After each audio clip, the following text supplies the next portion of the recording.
Good evening. तो आज हम करने वाले हैं एफर्मेशंस।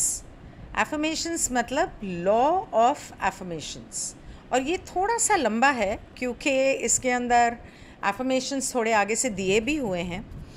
तो देखते हैं कि ये क्या कहते हैं। एफर्मेशंस का मतलब है पुष्टि का आध्यात्मिक नियम। प्रतिज्ञान ऐसे विचार, शब्द या वाक्यांश हैं, मतलब प्रतिज्ञान यानी कि पुष्टि, इस तरह के विचार, शब्द या वाक्यांश हैं जो तब तक लगातार दोहराए जाते हैं जब तक कि वे अचेतन मन में प्रवेश नहीं कर जाते और आपके प्रोग्रामिंग का हिस्सा नहीं बन जाते। जैसे कि मैंने समझाया था कि जब हमारे साथ कोई कुछ होता है, पॉजिटिव या नेगेटिव, जब वो 3 बार होता है तो वो हमारा बिलीफ सिस्टम बन जाता है और हमारे रूट ऑफ द माइंड में बैठ जाता है। और अगर वो नेगेटिव है तो वो हमारी ज़िंदगी भर के लिए एक ट्रिगर बन जाता है, जिसकी वजह से हमें या गुस्सा आता है या दुख होता है। तो अगर वो नेगेटिव बन सकता है तो वो पॉजिटिव भी बन सकता है। तो ये हमारी माइंड की प्रोग्रामिंग होती है। ठीक उसी तरह जिस तरह टेलीविज़न और एड्स से हम लोगों की सालों से माइंड प्रोग्रामिंग होती आई है, और टेलीविज़न और एड्स के द्वारा कुछ शक्तियाँ, बड़ी पैसे वाले लोगों की शक्तियाँ हम लोगों को प्रोग्राम कर रहे हैं कि आपको क्या इस्तेमाल करना है, क्या नहीं करना है, सही क्या है, गलत क्या है, सच क्या है, झूठ क्या है। ये हमें प्रोग्राम किया गया है। ब्रह्मांड में सिर्फ धरती पर जिंदा लोग रहते हैं, ये प्रोग्राम किया गया है। पैसे बुरी चीज़ है, ये प्रोग्राम किया गया है। लेकिन पैसा हमारे लिए सबसे ज़्यादा ज़रूरी है और प्यार ज़रूरी नहीं है, ये प्रोग्राम किया गया है। किसके द्वारा? गानों के द्वारा, म्यूज़िक के द्वारा, फिल्मों के द्वारा, सीरीज़ के द्वारा, सीरियल्स के द्वारा, एड्स के द्वारा। जब आप दिन रात रोते हुए गाने सुनेंगे कि इसने प्यार किया, ये प्यार में दुखी हो गया, उसने प्यार किया, वो प्यार में दुखी हो गया, इसने प्यार किया, इसको धोखा मिल गया, दिन रात जब आप वो सुनेंगे तो आपके दिमाग में ये बैठ जाएगी बात, चाहे आप वो सुन भी नहीं रहे हैं लेकिन बैकग्राउंड में चल रहा है कि प्यार में तो धोखा ही मिलता है, तो फिर प्यार करना ही नहीं चाहिए। तो होगा क्या जब आप बड़े होंगे? ये जब आप छोटे बच्चे थे, ये आपने सुना, आपने देखा, आपने बड़ों को बातें करते हुए सुना। जब आप बड़े हुए तो आपके तो दिमाग में धारणा बैठ चुकी है और आपको पता भी नहीं है। तो आपको जब प्यार हुआ तो क्योंकि आपकी धारणा है कि प्यार में तो धोखा ही मिलता है, तो आपको धोखा मिल गया। सिंपल है। अगर आपकी ये धारणा है कि जब आप प्यार में रोते हो तभी वो प्यार सच्चा होता है, तो क्या होगा? आपको प्यार में हमेशा अपने प्यार को साबित करने के लिए रोना ही पड़ेगा। जब आपकी ये धारणा बन जाएगी कि पैसा बहुत बुरी चीज़ है, जितना ज़्यादा पैसा आएगा इंसान उतना बुरा होता जाएगा, अगर ये धारणा बन जाएगी तो पैसा आने के बाद आप खुद भी बुरे हो जाओगे, या आप चाहोगे ही नहीं कि मेरे पास पैसा आए, और जब भी थोड़ी सी कमाई होने लगेगी 1-2 कदम आगे जाओगे तो 4 कदम पीछे चले जाओगे। प्रोग्रामिंग का हिस्सा हम सभी बन चुके हैं, और ये एफर्मेशंस क्या करते हैं कि जो प्रोग्राम हमारे दिमाग में बैठ चुका है उसको रिवर्स करते हैं, और सही प्रोग्रामिंग हम अपने दिमाग को रीप्रोग्राम कर सकते हैं। मतलब अनजाने में हमारी बहुत प्रोग्रामिंग होती रहती है। हर वक्त ज़रा सी गलती पे बाप बोलता है ये दिमाग खराब हो गया इसका, हटाओ इसको यहाँ से, पागल है तू। क्या प्रोग्रामिंग हुई? सालों से आप यही सुनते आ रहे हो, मारो थप्पड़। समझता नहीं है, सुनता ही नहीं है कभी बात। क्या प्रोग्रामिंग हुई? बात कभी सुननी ही नहीं है, ये कभी बात सुनता ही नहीं है, मैं तो सुनता ही नहीं हूँ। पागल है, दिमाग खराब है। क्या होगा बड़े होते होते? बच्चे पे आपने लेबल लगा दिया, बड़े होते होते क्या होगा? वही बच्चा वैसे ही बिहेव करेगा जैसे आपने उसे बचपन से कहा है। अरे इसको तो कुछ नहीं आता, ये तो बहुत मासूम है, अरे इसको तो कुछ नहीं आता, ये लल्ली है। क्या होगा? बड़े होते होते एक तो आपके दिमाग में नाराज़गी बैठ जाएगी कि मुझे तो हमेशा ऐसे बोला गया है, और वो तो बहुत बाद में आपको समझ में आएगा कि मुझे बचपन से ऐसा बोला गया है। लेकिन जब सभी आपको ऐसे ट्रीट करेंगे तो आपको लगेगा सब मुझे ऐसे क्यों ट्रीट करते हैं, मुझे आता है, ऐसा थोड़ी है कि मैं बेवकूफ़ हूँ, बुद्धू हूँ। इस तरह से लगातार विचारों को तब तक दोहराते रहते हैं जब तक हम उन्हें अपने दिमाग में स्थापित नहीं कर लेते। हम एक ही तरह के बयान बार बार देते हैं जब तक कि वे हमारी वास्तविकता नहीं बन जाते। हमारे लगातार दोहराए गए कथन सकारात्मक और नकारात्मक दोनों हो सकते हैं।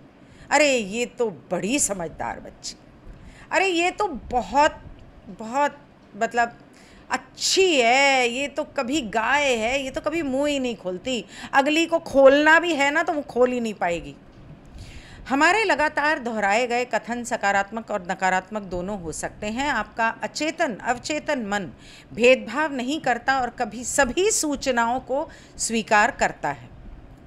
आपका जो रूट ऑफ द माइंड, आपका जो अवचेतन मन है, सबकॉन्शियस माइंड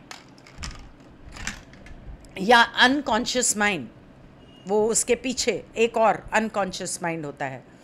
वो एक तो उसको ना समझ में नहीं आता, दूसरा अच्छे और बुरे में फ़र्क समझ में नहीं आता। उसको ट्रिगर बनाना आता है और उसको एफर्मेशंस की प्रोग्रामिंग अपने अंदर फिट करना आता है। ठीक है, इसलिए आपकी पुष्टि आपके अवचेतन मन की फाइलों में प्रवेश कर जाती है। ज़्यादा ही ऊपर चला गया, sorry, I am so sorry. कर जाती है और आपके महसूस करने और कार्य करने के तरीके, आपकी भावनाओं, दिन प्रतिदिन की गतिविधियों और अंततः आपके पूरे जीवन पर गहराई से प्रभाव डालती है। जितनी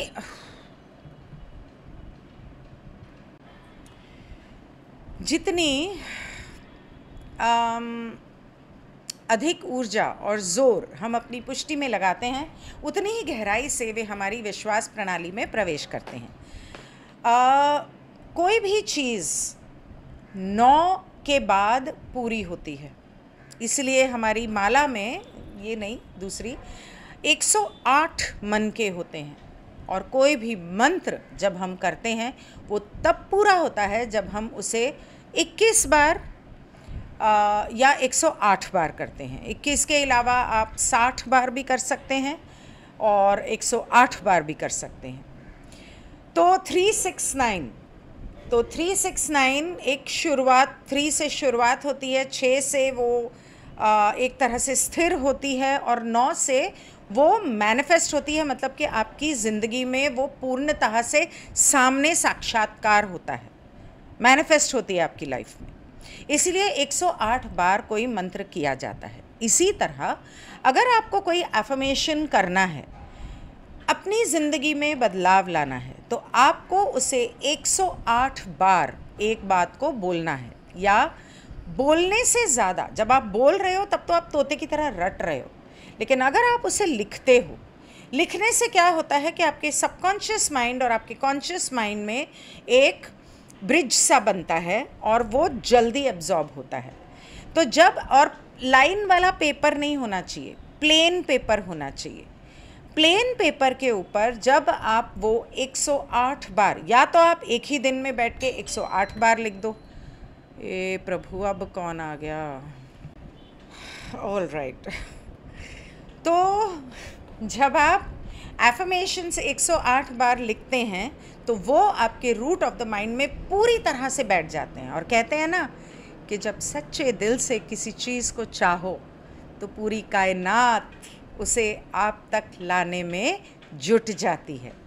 सच में यही होता है कि जब आप सच्चे दिल से किसी चीज़ को चाहते हो और 108 बार उसे लिखते हो, तो होता क्या है, आप बोलने को बोल भी सकते हो, लेकिन आपको नहीं पता कि आपके दिमाग में क्या धारणा बनी हुई है, बिलीफ सिस्टम क्या बना हुआ है, और वो बिलीफ सिस्टम शायद आपको कुछ पाने से रोक रहा हो, लेकिन जब आप उसे 108 बार लिखते हो तो वो पक्के तौर पे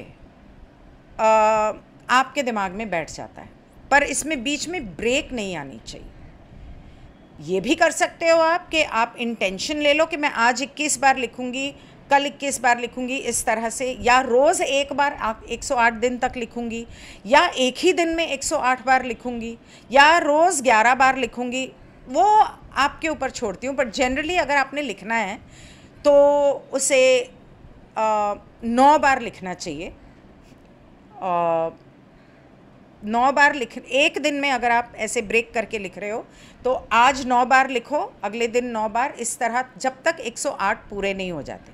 मेरे ख्याल से वो आपको 9 दिनों तक लिखना पड़ेगा, राइट? 9 नहीं, 12 दिनों तक, 12 दिनों तक लिखना पड़ेगा। अब आई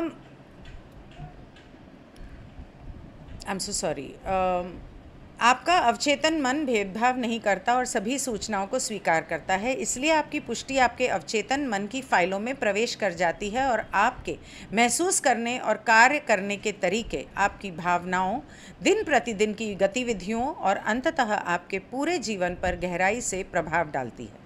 जितनी अधिक ऊर्जा और जोर हम अपनी पुष्टि में लगाते हैं, I am so sorry for repeating this, उतनी ही गहराई से वे हमारी विश्वास प्रणाली में प्रवेश करते हैं। अब मैं जनरली क्या करती हूँ, थोड़ी आलसी हूँ, तो मैं क्या करती हूँ, अपने फ़ोन में रिकॉर्ड कर लेती हूँ और मैं देखती हूँ कि ये 10 सेकंड तक ये पुष्टि है, तो उसे लूप में रिपीट मोड पर डाल देती हूँ अपने फ़ोन में और कम वॉल्यूम पे उसे साइड में लगा के मैं सो जाती हूँ। अब वो रात भर बजता रहता है, मैं तो सो रही हूँ।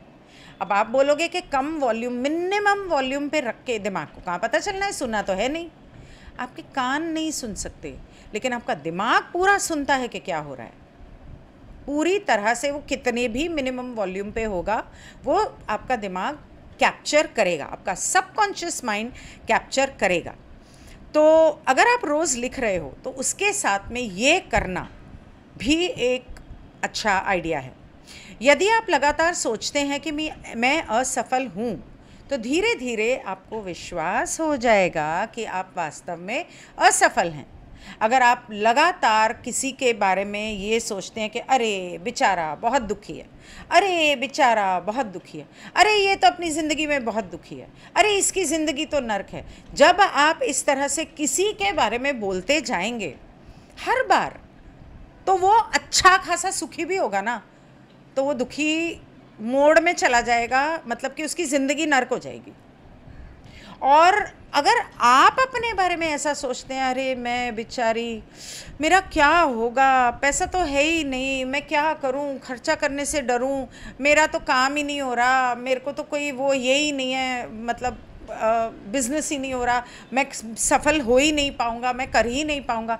जब आप इस तरह से सोचते हो अपने बारे में रोज़ दिन या अक्सर जब भी आप सोचते हो, तो धीरे धीरे आपकी ज़िंदगी में वो मैनिफेस्ट हो जाएगा। इसलिए अपने बारे में कभी भी नेगेटिव ना सोचें और ना बोलें, ना ही किसी और के बारे में। इम्पॉर्टेंट बात एक ये है कि एफर्मेशंस में नन्ना नहीं डालते, मतलब ना शब्द का इस्तेमाल नहीं होना चाहिए, नहीं, नकार, इस तरह के शब्द हमारे सबकॉन्शियस माइंड को समझ में नहीं आते। आप बोलोगे कि मेरी तबीयत ख़राब नहीं है, मैं बहुत स्वस्थ हूँ, या आप ये लिखने के बजाय कि मैं स्वस्थ हूँ, आप लिखोगे या बोलोगे मेरी तबीयत ख़राब नहीं है, आपके सबकॉन्शियस माइंड को नहीं समझ में नहीं आएगा। वो सोचेगा मेरी तबीयत ख़राब है और आपकी तबीयत ख़राब ही रहेगी। तो आपको क्या सोचना है, मैं बहुत स्वस्थ हूँ, all is well, all is well, मेरी ज़िंदगी में all is well, all is not just well, I am on top of the world, I am so happy and content, I am on top of the world.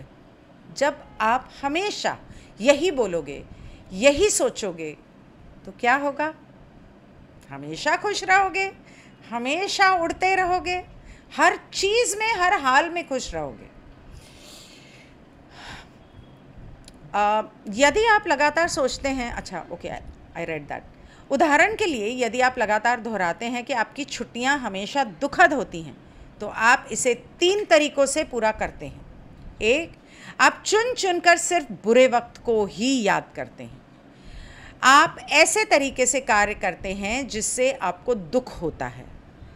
ब्रह्मांड आपके सामने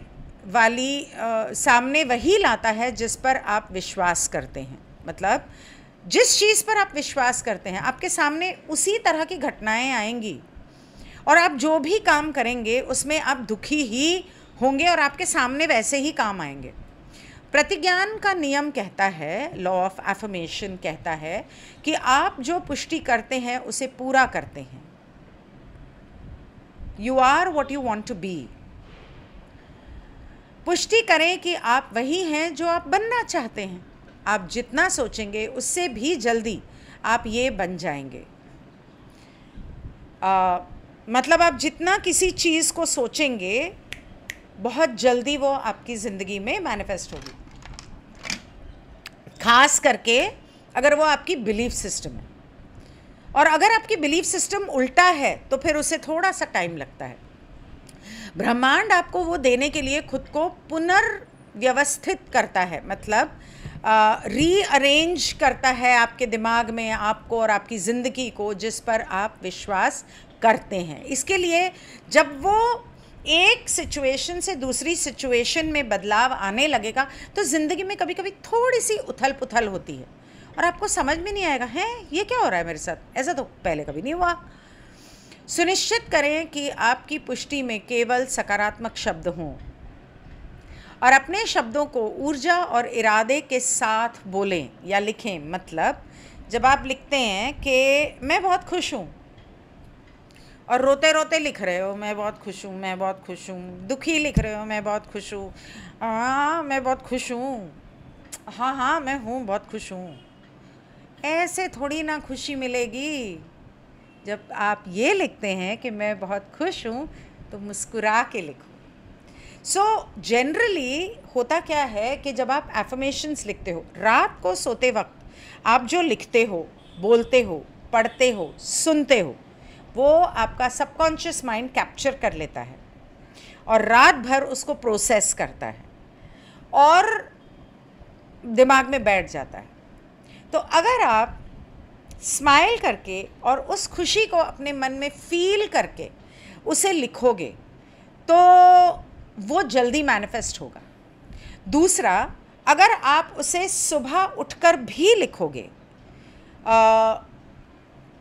कि सुबह उठते साथ आपने पलंग के पास में एक डायरी लिखी है, पढ़ी है, उसके अंदर आपने लिख दिया मैं बहुत खुश हूँ, मेरा आज का दिन बहुत सुखद है, तो आपने बस इतना सा लिखा और बस आप निकल पड़े अपने पूरी दिनचर्या पे। उससे क्या होगा, एक तो सुबह उठ के आपने जो लिखा वो पूरे दिन के लिए आपका मूड बन जाएगा और आप अपने सामने वैसे एक्सपीरियंसेस अट्रैक्ट करोगे। कुछ चीज़ें कभी कभी ऐसा होता है कि हमारी ज़िंदगी में होती हैं, इसीलिए हम मजबूर हो जाते हैं कहने पे कि ऐसा है। अब नहीं भी कहना चाहो तो बोलना पड़ता है कि हाँ भाई ऐसा है, और उससे तकलीफ़ भी हो रही है। तो इसलिए वो एक तरह से होता रहता है बार बार ज़िंदगी में। लेकिन एफर्मेशंस करके ट्राई कर सकते हैं, राइट। पुष्टि वर्तमान काल में कही जानी चाहिए। जब आप ये कहते हैं कि मेरी सपोजिंग फॉर एग्ज़ाम्पल मेरी कमाई मुश्किल से 10-20 हज़ार रुपये महीना है, तो मैं चाहती हूँ कि कम से कम लाख रुपया महीना तो हो। आजकल महंगाई बढ़ती जा रही है भाई, तो कम से कम लाख, 2 लाख, अच्छा 5 लाख नहीं क्योंकि वो बहुत ज़्यादा फिर लालच हो जाएगा, लेकिन घर के खर्चे तो चलाने हैं, तो कम से कम लाख फ़िलहाल के लिए। तो अगर मैं ये कहती हूँ मैं चाहती हूँ कि मैं लाख रुपया महीना कमाऊँ, चाहती हूँ तो सारी उम्र चाहते ही रहोगे। आपको ये कहना है कि मेरी कमाई आज और अभी इस क्षण से कम 1 लाख रुपया महीना है। है। जब आप ये लिखते हो, कहते हो, तो धीरे धीरे आपका दिमाग उसे रजिस्टर करने लगता है और कम से कम 1 लाख रुपए महीना तो आपकी हो ही जाएगी। ये जिन लोगों को पैसे की प्रॉब्लम है या पैसा होने के बावजूद उन्हें इस तरह की चीज़ें महसूस होती हैं, तो वो ये कर सकते हैं। 108 बार एक दिन में बैठ के आपको लिखना है, रात को सोने से पहले बेटर रहता है, नहीं तो आप सुबह उठ के भी लिख सकते हैं। अब जैसे एफर्मेशंस एक तरह से होते हैं, सॉरी मैं यहाँ पे थोड़ा सा डाइवर्ट होंगी। एफर्मेशंस होते हैं जो चीज़ आप अपनी ज़िंदगी में अट्रैक्ट करना चाहते हैं। जब पूरा अमावस्या होती है, अमावस्या के दिन से लेकर अगर आप एफर्मेशन शुरू करते हैं, जैसे अभी दिवाली पे अमावस्या गई, तो जैसे जैसे चांद बढ़ता है वैसे वैसे उसकी पूरी होने की संभावना बढ़ती है। तो जब आपको, लेकिन इसमें बहुत सारी चीज़ें ऐसी होती हैं जो आप ज़िंदगी से रिलीज़ करना चाहते हो। सपोजिंग किसी का एक्स जो था या बॉयफ्रेंड या हस्बैंड जो था वो चीट करता था या वो कमीना था, यूज़ करता था या जो भी है, तो वो चाहते हैं कि ब्रेकअप कर लिया लेकिन दिमाग से ही नहीं जा रहा, अब उसको रिलीज़ करना है, उसके द्वारा दिए गए दर्द को रिलीज़ करना है। सभी लोगों को आज ही आना था। जब हम किसी चीज़ को रिलीज़ करना चाहते हैं तो आम तौर पे रिलीज़ करने वाली चीज़ों को रात को लिखना चाहिए। अब आप ये तो लिख रहे हो कि मेरे ज़िंदगी में कोई बहुत ही सुंदर इंसान आ गया है जिसके साथ मैं बहुत खुश हूँ, लेकिन उससे पहले आप अपने एक्स की प्रॉब्लम्स को रिलीज़ नहीं कर पाए हो, तो या उसकी यादों को या उस दुख को, तो रात को आप ये एफर्मेशन रेड पेन से ब्लैंक पेपर पे लिखो या ब्लैक पेन से कि मैं उससे उभर चुकी हूँ, वो मेरी ज़िंदगी से, मेरे मन से और मेरे दिमाग से पूरी तरह से चला गया है और मैं I release those memories, I release that pain. मैं उस दर्द, उस दुख और उसकी ऊर्जा जो वो मुझ पर छोड़ गया है, उस ऊर्जा को अपने सिस्टम से और ऑरा से रिलीज़ करती हूँ। रात को लिखकर उसे जला दो। उसके बाद सुबह उठकर आप फ्रेश लिखो। जब आप ऐसा करते हो तो रात में आपका सिस्टम रिलीज़ करता है और सुबह उठ के आप लिखते हो, मेरी ज़िंदगी में एक बहुत ही खूबसूरत, दिल से खूबसूरत इंसान, और whatever it is that you want to write, जो भी आप चाहो लिखना उस हिसाब से। डिपेंड करता है कि आप किस चीज़ के लिए एफर्मेशन लिखना चाहते हो, इसलिए मैं बार बार बीच में आपको ये बता रही हूँ। पुष्टि वर्तमान काल में कही जानी चाहिए। उदाहरण के लिए यदि आप पुष्टि करते हैं कि आप कल स्वस्थ रहेंगे, तो कल कभी नहीं आता। ये पुष्टि करना बेहतर है कि मैं अभी पूर्णतः स्वस्थ हूँ। ये दृष्टि को पकड़कर लाने में मदद करता है। दृष्टि को, एक सेकेंड, ये दृष्टि को धारण करने और उसे साकार करने में मदद करता है। अपनी प्रतिज्ञाएं सरल रखें, बहुत ज़्यादा कॉम्प्लिकेट मत करना। एक चीज़ को एक बार 108 बार लिख लेना मतलब सारी दुनिया, सारी ज़िंदगी की विशेज़ एक ही एफर्मेशन में मत डाल देना। I am happy is short and sweet. I am successful is short and sweet. I have clarity about my life and my career is short and sweet. बहुत सरल, जितना सरल रखेंगे उतना लिखने में आसानी होगी। तुकबंदी या लयबद्ध पुष्टि मतलब कि कविता लिखने मत बैठ जाना, आपके अचेतन मन में आसानी से समा जाती है। एफर्मेशंस विच आर राइमिंग और rhythmic slip into your unconscious mind easily.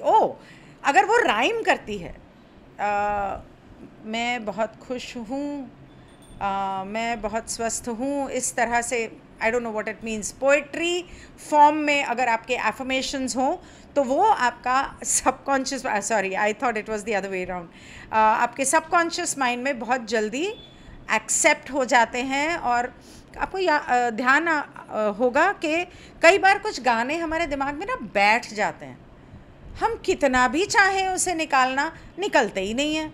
उसका सबसे अच्छा कई बार वो गाने, जैसे आप गुजर रहे हैं कहीं से, कोई गाना गा रहा था या रेडियो पे सुन रहा था या फ़ोन पे सुन रहा था और आपके सबकॉन्शियस माइंड ने उसे कैच कर लिया और वो कोई दुखी गाना था। वो क्या है, आज मेरा बॉयफ्रेंड से ब्रेकअप हो गया सुबह सुबह सवेरे समथिंग। अब आपका तो नहीं हुआ है पर आपके दिमाग में बैठ गया है वो, और आपका दिमाग बार बार वही गाना गा रहा है, हो जाएगा ज़िंदगी में। ये इस तरह का गाना तुरंत अपने कोई और 2-4 गाने गाओ और सुनो 15-20 मिनट के लिए, ज़ोर ज़ोर से चिल्ला के गाओ ताकि वो गाना आपके दिमाग से निकल जाए।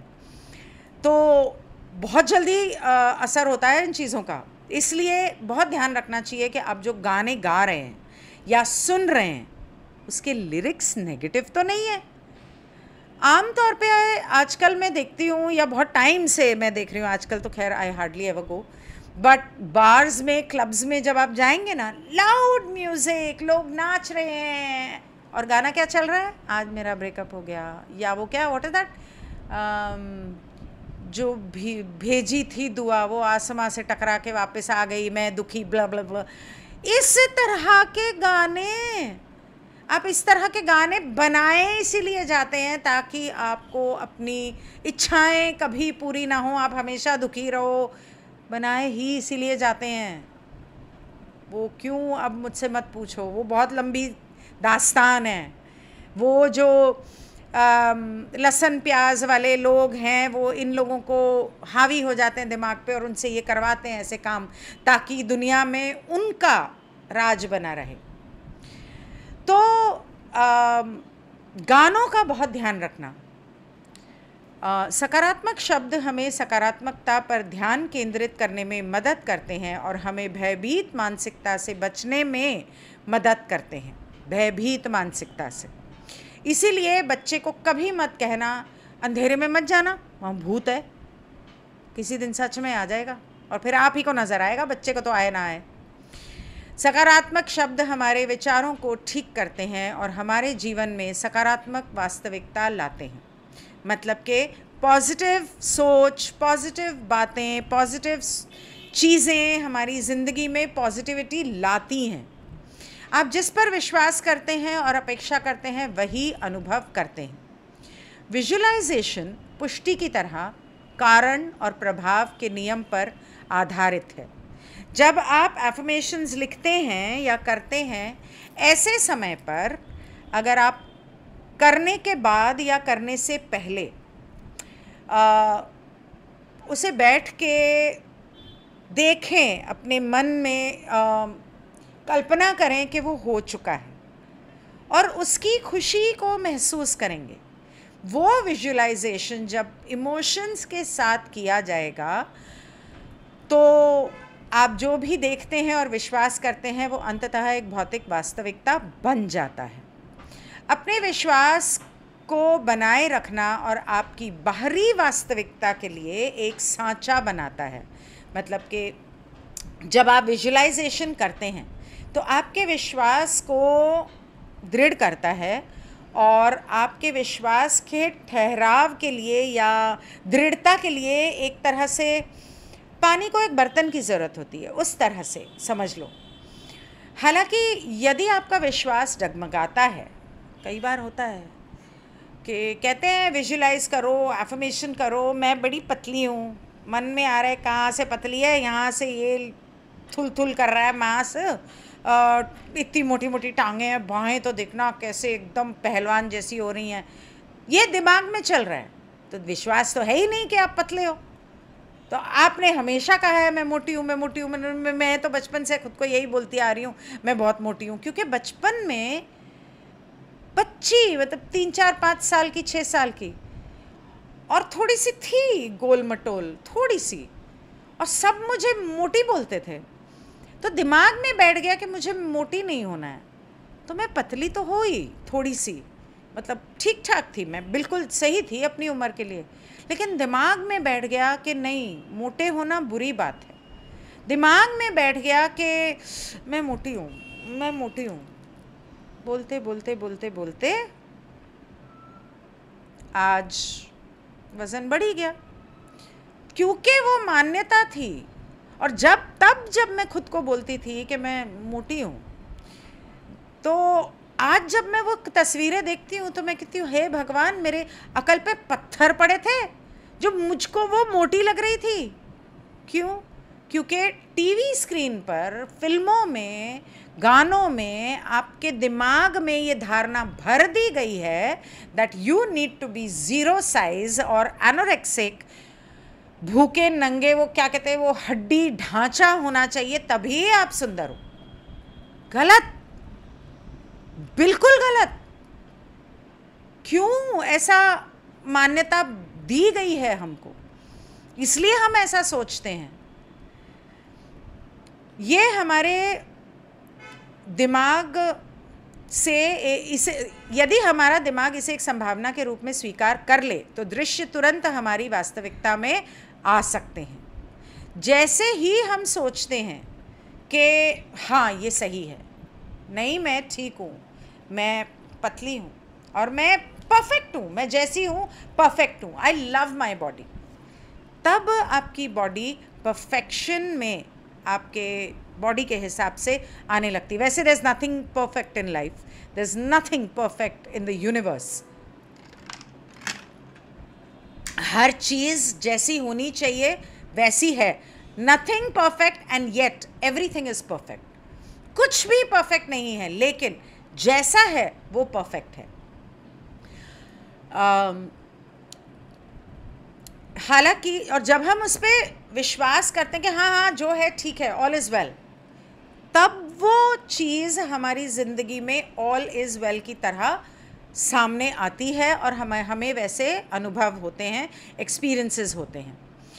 हालांकि जब हम अयोग्य या भयभीत महसूस करते हैं तो हम अपने सपने को वास्तविकता में बदलने की कोशिश करते हैं।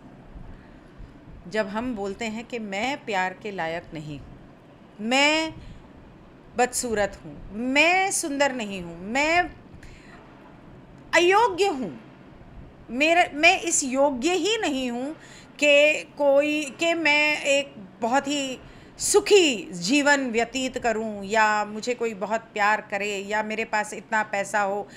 आज की ज़िंदगी में दो ही चीज़ें हैं जो, या कह लो कि अब तो तीन हो गई हैं, प्यार, पैसा और नाम।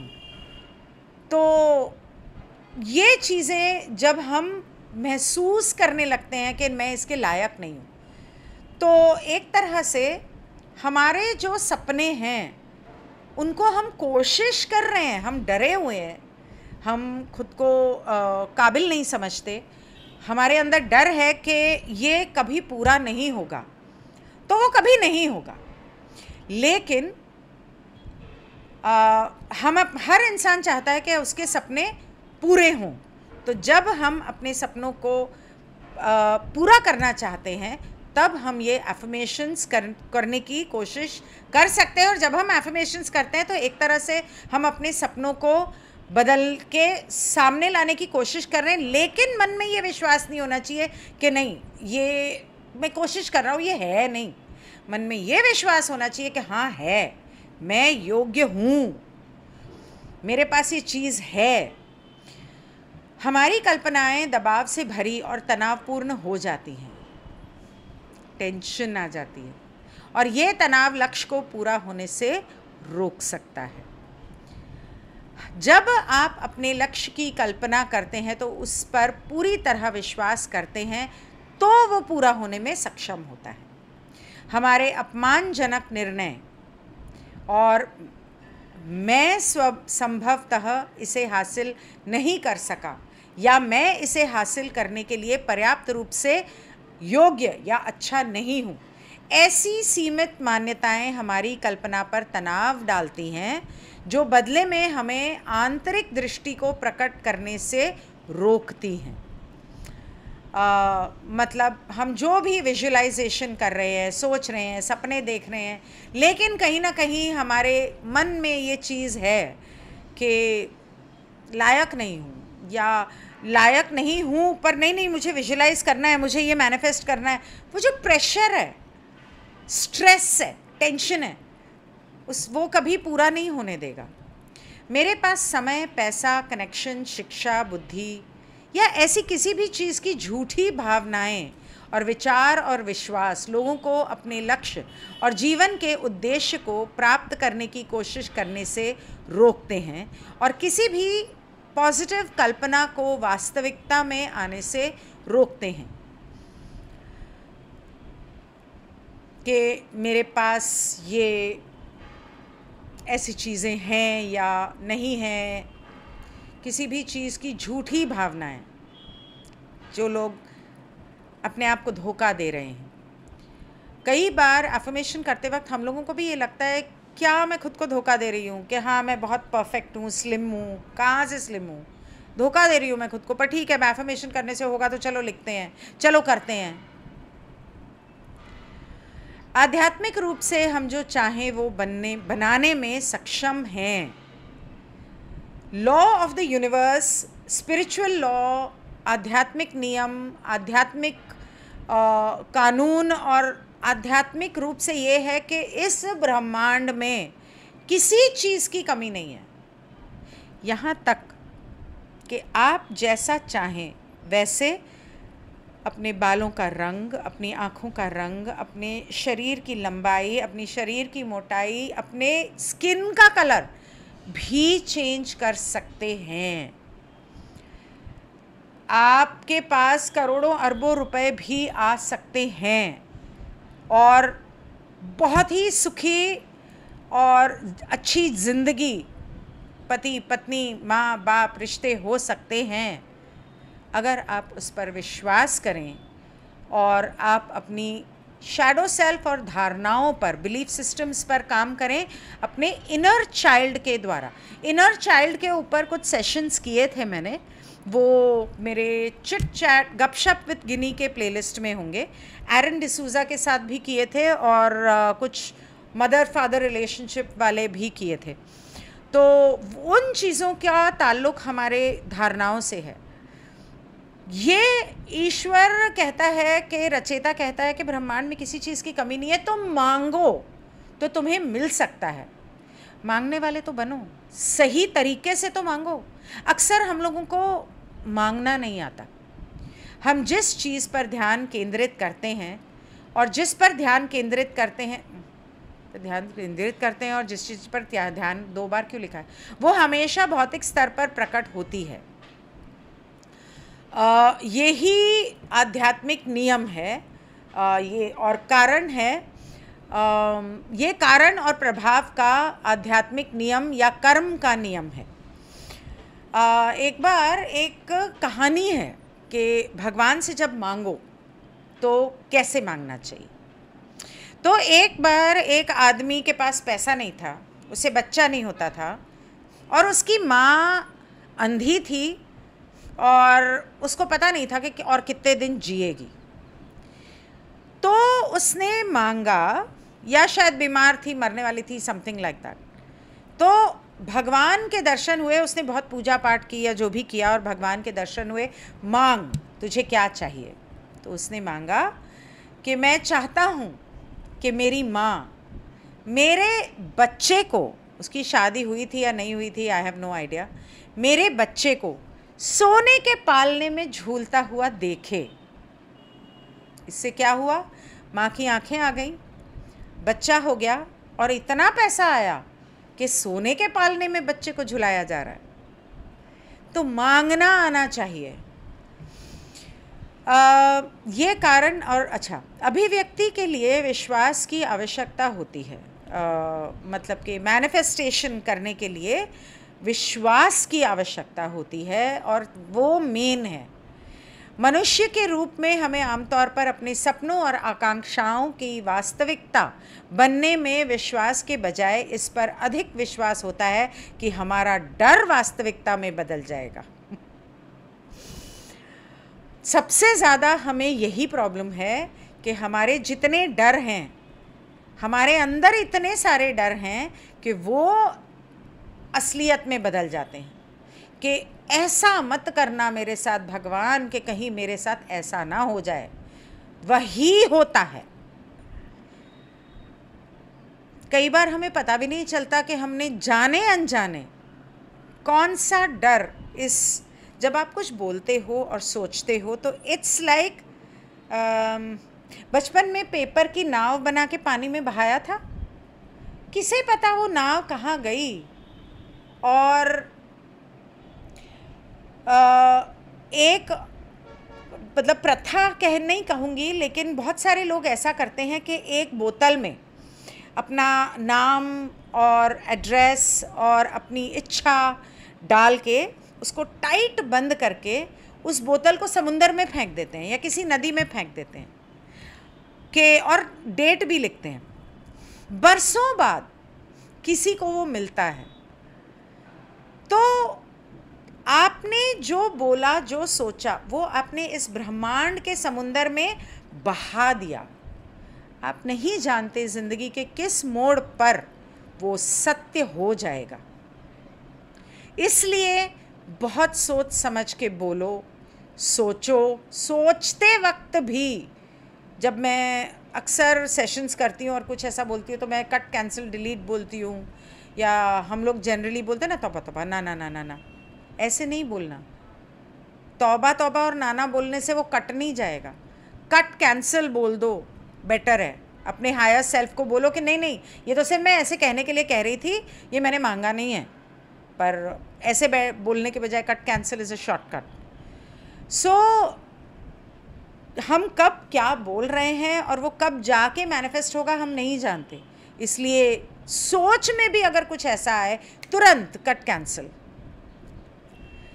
विजुअलाइजेशन कारण और प्रभाव के नियम पर आधारित है। ये सेशन थोड़ा लंबा है, हो सकता है कि मुझे 3 हिस्सों में करना पड़े। विजुअलाइजेशन कारण और प्रभाव के नियम पर आधारित है। आप जो कुछ भी देखते हैं और विश्वास करते हैं वो आपकी बाहरी वास्तविकता के लिए एक सांचा बनता है। यदि आप अपने विश्वास, सपनों और विश्वास पर कायम हैं तो आप जो कुछ भी देखेंगे वो अंततः, मतलब फाइनली, आपके जीवन में एक भौतिक वास्तविकता बन जाएगा। If you hold on to your faith, dreams and trust that anything you see will eventually become a physical reality in your life. यदि आपका विश्वास अगर आपका डगमगाता है, विश्वास और विश्वास यहाँ 2 बार है क्योंकि इंग्लिश में फेथ एंड ट्रस्ट लिखा है, तो हिंदी में उसका मतलब दोनों सेम ही होता है, विश्वास और भरोसा कह लो। और या आपके सपने और लक्ष्य लगातार एक छवि से दूसरी छवि में उड़ते रहते हैं। आज आप कहते हो हे मुझे तो इससे प्यार हो गया, कल आप उसे भूल गए, परसों कोई और दिख गया, हे भगवान मुझे ये मिल जाए। आज दीपिका पादुकोण चाहिए, कल ऐश्वर्या राय चाहिए, परसों आलिया भट्ट चाहिए, तरसों सनी लियोनी चाहिए, मिलेगी चारों में से कोई भी नहीं। तो आपकी वास्तविकता इस भय और भ्रम को प्रतिबिंबित करेगी। मतलब कि आपकी ज़िंदगी में आपका ये जो डर है या एक चीज़ से दूसरे पे, मुझे आज जैगुआर चाहिए, नहीं कल आप बोलोगे नहीं I think Rolls Royce better है, नहीं, और परसों आप बोलोगे कि लैम्बोर्गिनी बेटर है। जब आपको यही नहीं पता कि आपको क्या चाहिए तो ब्रह्मांड आपको कभी कुछ देने ही नहीं वाला। तो पहले तो ये तय करो कि आपको क्या चाहिए, ये नहीं कि आपको क्या नहीं चाहिए। आप लिखने बैठोगे ना तो जल्दी समझ में आएगा। आपके सपना और लक्ष्य लगातार एक छवि से दूसरी छवि में उड़ते रहते हैं तो आपकी वास्तविकता इस भय और भ्रम को प्रतिबिंबित करेगी। भौतिक संसार की हर चीज़ हमारे विचारों और विश्वासों का प्रतिबिंब है। यदि हमारा दिमाग इसे एक संभावना के रूप में स्वीकार कर ले तो दृश्य तुरंत हमारी वास्तविकता में आ सकते हैं। मतलब कि जो भी आपने चाहा वो बहुत जल्दी सामने असलियत में बदल सकता है। हालांकि जब हम अयोग्य या भयभीत महसूस करते हैं, हम काबिल नहीं हैं या डर महसूस करते हैं कि ऐसा ना हो जाए, तो हम अपने सपनों को हकीकत में बदलने की कोशिश करते हैं। इसके अंदर बहुत सारे रेपिटेशंस हैं, पर उसके अंदर हैं, मैं क्या करूं, सो आई कांट हेल्प इट। हालांकि जब हम अयोग्य या भयभीत महसूस करते हैं तो हम अपने सपनों को हकीकत में बदलने की कोशिश करते हैं। हमारी कल्पनाएं दबाव से भरी हो जाती हैं और तनावपूर्ण, और ये तनाव लक्ष्य को पूरा होने से रोक सकता है। जब आप अपने लक्ष्य की कल्पना करते हैं तो उस पर पूरी तरह विश्वास करते हैं, अगर तो वह पूरा होने में सक्षम होता है। हमारे अपमानजनक निर्णय और मैं भाव, ये रिपीटेशन क्यों है? आई थिंक बुक में ही है। चलो ठीक है, तो फिर मैं इसे स्टॉप ही कर देती हूँ यहाँ पर, और इसकी कंटिन्यूएशन, ये 45 मिनट्स हो गया, तो I will continue in second part. Thank you so much. I am happy and I know it. Clap your hands.